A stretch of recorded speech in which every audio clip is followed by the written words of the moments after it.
अगर आप दिल्ली के बुरारी फैमिली डेथ जैसे केस को सुनकर शॉक में चले गए थे तो आज जो हम साइकोलॉजिकल केस डिस्कस करने वाले हैं उसे सुनकर शायद आप अंधविश्वास के नाम मात्र से ही मेंटली डिस्टर्ब्ड हो जाओ, क्योंकि जनवरी 2021 में जब कोविड-19 की फर्स्ट वेव खत्म होने को थी तब आंध्र प्रदेश में एक वेल एजुकेटेड माँ बाप ने अपनी ही बेटियों के साथ अंधविश्वास और मेंटल डिल्यूजन के चलते वो किया जो शायद किसी भी पेरेंट्स के लिए नाइटमेयर से कम नहीं होगा। मदनपल्ली आंध्र प्रदेश के शिवानगर एरिया के 3 मंजिला मकान में रहने वाली एक मिडिल क्लास नायडू फैमिली, जिसमें 4 मेंबर्स थे। Doctor V Purushottam Naidu, associate professor in chemistry and Madanapalle government women's degree college के वाइस प्रिंसिपल। उनकी पत्नी V Padmaja, a gold medalist in mathematics और Madanapalle Masterminds IIT Talent private school की प्रिंसिपल एंड कॉरेस्पॉन्डेंट थी। इनकी 2 बेटियां थीं, जिसमें बड़ी बेटी 27 साल की अलेख्या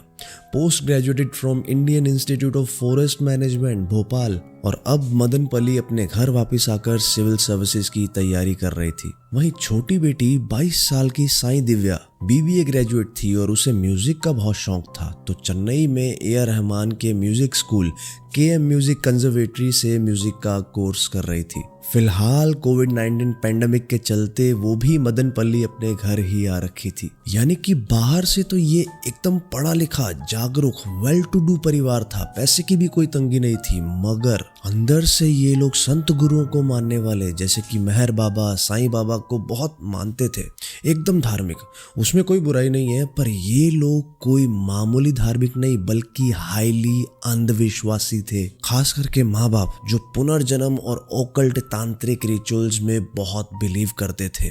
वहीं बड़ी बेटी अलेख्या के सोशल मीडिया पोस्ट में तो साफ झलकता था कि वो ओशो की बहुत बड़ी फॉलोअर थी। और 2020 कोविड लॉकडाउन के बाद जब ये परिवार घर में कंप्लीट आइसोलेशन में रहा तब बाहरी दुनिया से ऑलमोस्ट कट ऑफ कर दिया। बहुत कम बाहर निकलना और अपने नेबर्स को अपने घर के आसपास तक ना फड़कने देना। इनफैक्ट इनके नेबर्स बहुत सी ऐसी अनयूजुअल एक्टिविटीज नोट करने लगे। घर में काम करने वाले डोमेस्टिक वर्कर्स, मेड को भी घर में आने से बिल्कुल मना कर दिया। जब कुछ नेबर्स के द्वारा इन अनयूजुअल एक्टिविटीज के बारे में पूछा गया तो इस फैमिली से जवाब आता है कि घर में पूजा पाठ चल रहा है, जो कि तांत्रिक रिचुअल्स थे जो ये फैमिली घर में फॉलो कर रही थी। और इन्हीं सब के बीच बड़ी बेटी अलेख्या हादसे से जस्ट कुछ ही दिन पहले विचित्र सी सोशल मीडिया पोस्ट डालना शुरू कर देती है। Work is done, Shiva is coming, Islam is dead, Muslims are gone,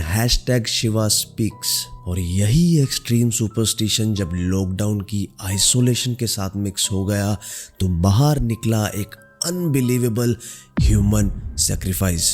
yes, मानव बलि। पद्मजा और पुरुषोत्तम के अकॉर्डिंग उनकी छोटी बेटी साई दिव्या के सिर पे किसी बुरी शक्ति, किसी इविल का वास हो चुका था। ऐसा इसलिए क्योंकि एलिजिडली कुछ रीजनल रिपोर्ट्स कहती हैं कि साई दिव्या ने एक तांत्रिक रिचुअल के लिए बनाई गई रंगोली पर गलती से अपना पैर रख दिया था, जिससे उसे एक तरह का फोबिया हो गया और करने के थॉट्स आने लगे। उसे लगने लगा था कि अब घर में बुरी शक्तियां घूम रही हैं, जिससे बाहर नहीं निकाला गया तो वो खुद को कुछ नुकसान पहुंचा लेगी। और इस बात को बड़ी बेटी अलेख्या भी सपोर्ट कर रही थी। अब पेरेंट्स ने तो रिपोर्टेडली किसी तांत्रिक को भी घर बुलाकर रिचुअल्स करवाए ताकि छोटी बेटी ठीक हो जाए, पर तब भी कोई असर नहीं पड़ा तो इनका डिल्यूजन और ज्यादा बढ़ गया, जिसमें पेरेंट्स के अकॉर्डिंग अब उसी छोटी बेटी को भगवान की तरफ से एक दिव्य संदेश मिलता है कि सतयुग का आगाज होने वाला है और कलयुग का अंत। और इन सब बातों का पद्मजा और पुरुषोत्तम ने यूं मतलब निकाला कि 24 जनवरी 2021 की रात कलयुग की आखिरी रात होने वाली है, तो उससे पहले अपनी बेटियों की बलि देनी होगी, जिससे अगली सुबह सतयुग के आरंभ के साथ दोनों बेटियां शुद्ध होकर दोबारा जीवित हो जाएंगी। तो इसी अंधविश्वास के चलते 4 दिनों से पूरी फैमिली अपने घर में बंद होकर कुछ रिचुअल्स परफॉर्म कर रही थी। पर 24 जनवरी 2021 करीब रात के 8 बजते बजते ये आवाजें इतनी ज्यादा तेज और अजीब हो गई कि आसपास के नेबर्स बहुत घबरा गए। पहले तो सबको यही लगा कि वही स्पेशल वाला पूजा पाठ चल रहा होगा जो ये कई दिनों से घर में करते आ रहे थे, पर फिर घर से सिर्फ मंत्रोच्चारणों की आवाज नहीं बल्कि टॉर्चरस नॉइसेस, जोर जोर की चीखें, डरावनी आवाजें सुनाई देने लगी, जिसे सुन तुरंत मदनपल्ली रूरल पुलिस को कॉल किया गया। वहीं पैरेलली दूसरी तरफ घर के अंदर से पुरुषोत्तम नायडू शाम 7:30 बजे के करीब अपने एक दोस्त गौरी शंकर को कॉल लगाकर कुछ ऐसा बताता है जिसे सुनकर गौरी शंकर सुन्न सा हो गया और तुरंत एक और कॉमन फ्रेंड जीपी राजू को पुरुषोत्तम के घर जाकर देखने के लिए बोलता है। और जैसे ही जीपी राजू नायडू के घर पहुंचा तब वहां का दृश्य देखते ही बिना किसी सेकंड थॉट के उसने मदनपल्ली रूरल पुलिस में एक कंप्लेंट दर्ज करवा दी। अब जैसे ही पुलिस नायडू के घर के बाहर पहुंची तो उन्होंने 8:05 PM पर जबरदस्ती प्रोबेबली गेट तोड़कर अंदर एंट्री ली। तब जो उन्होंने अंदर दृश्य देखा वो सचमुच दिल दहला देने वाला था। वो देखते हैं कि पुरुषोत्तम नायडू लिविंग रूम में एक सोफे पर बैठा एक टाक घूर रहा था, जैसे वो किसी ट्रांस, सम्मोहित, हिप्नोटिक अवस्था में चला गया हो। यानी कि बॉडी तो यहाँ पे थी पर उसकी कॉन्शियस सेंसेस जैसे प्रेजेंट मोमेंट में नहीं थी। जब बाकी घर को सर्च किया तो उन्होंने ग्राउंड फ्लोर के पूजा रूम में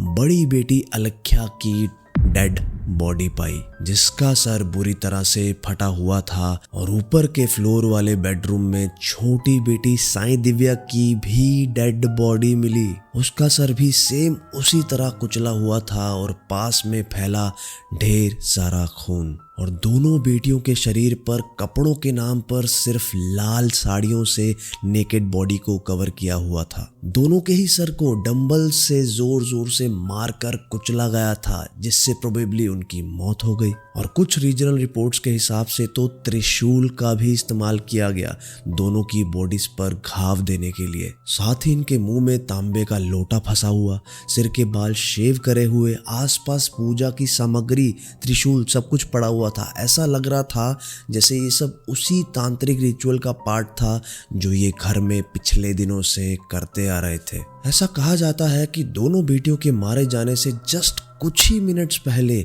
दोनों ही सम्मोहित ट्रांस अवस्था में चली गई थी और अपने सारे कपड़ों को उतारते हुए जोर जोर से रिपीटेडली चिल्ला रही थी कि हम मरने वाली हैं। और उन्हें शांत करवाने के प्रयास में एक के बाद एक दोनों बेटियों को मार दिया गया होगा। अब ऊपर वाले फ्लोर के एक बेडरूम में पद्मजा भी बेड पर सीधी बैठी दिखी, एक टाक दीवार की तरफ घूरती हुई। जैसे ही पुलिस उस रूम में एंटर की, पद्मजा को कोई एहसास नहीं हुआ, उसे आसपास का कोई होश था ही नहीं। वो भी एक तरह की ट्रांस अवस्था में अलग ही दुनिया में डूब रखी थी। अब इतना सब कुछ देखकर पुलिस भी बहुत कंफ्यूज्ड और शॉक्ड हो गई कि आखिर यहाँ पर ऐसा हुआ क्या। और पद्मजा से फाइनली सवाल करने की कोशिश की तो पद्मजा खौफनाक तरीके से पुलिस पर चिल्लाने लगी कि तुम लोगों को हमारे घर का दरवाजा नहीं खोलना चाहिए था। ऐसा करके तुम बुरी शक्तियों को घर के अंदर ले आए, जिससे हमारी रिचुअल्स में तुमने बाधा डाली।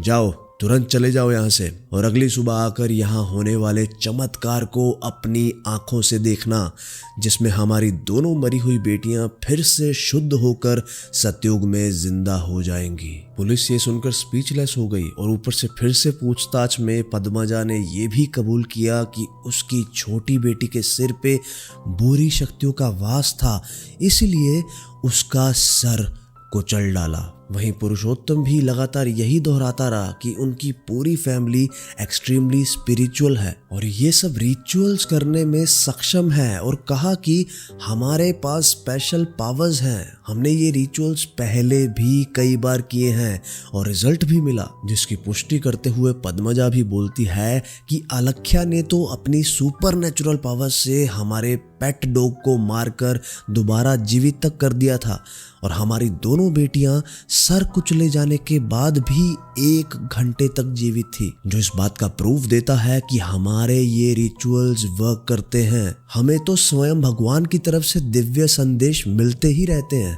अब ये सब चीजें पुलिस के लिए रजिस्टर करना, डाइजेस्ट करना बहुत ज्यादा मुश्किल हो रहा था, क्योंकि दोनों पुरुषोत्तम और पद्मजा इस कदर डिल्यूजन में थे कि उनके हिसाब से तो उन्होंने अपनी बेटियों की हत्या नहीं, शुद्ध करने के लिए बलिदान दिया। जो कुछ ही घंटों में सुबह पुनर्जीवित होकर सत्युग का आनंद लेंगी। बट फाइनली पुरुषोत्तम और पद्मजा को अपनी दोनों बेटियों के कत्ल के इल्जाम में गिरफ्तार कर उनके खिलाफ 302 मर्डर के चार्जेस लगाए गए। क्योंकि दोनों हस्बैंड वाइफ की मानसिक स्थिति ठीक नहीं थी तो कोर्ट ले जाने से पहले सरकारी हॉस्पिटल में मेडिकल चेकअप और कोविड टेस्ट, जो उस टाइम पे कंपलसरी था, उसके लिए ले जाया गया। तब पुरुषोत्तम तो फिर भी कहीं ना कहीं अपनी सेंसेस में आता जा रहा था और उसे रियलाइज होना शुरू हुआ कि उन्होंने ये क्या क्राइम कर दिया। पर पद्मजा अलग ही स्टेट में थी।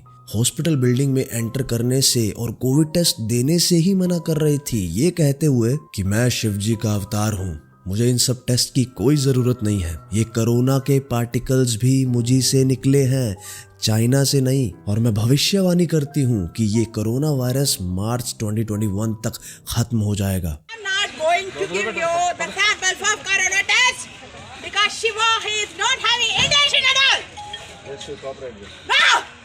Who are you to tell me? I am Shiva. From my body particle only Corona came, and it will come to an end in the month of March without using vaccine.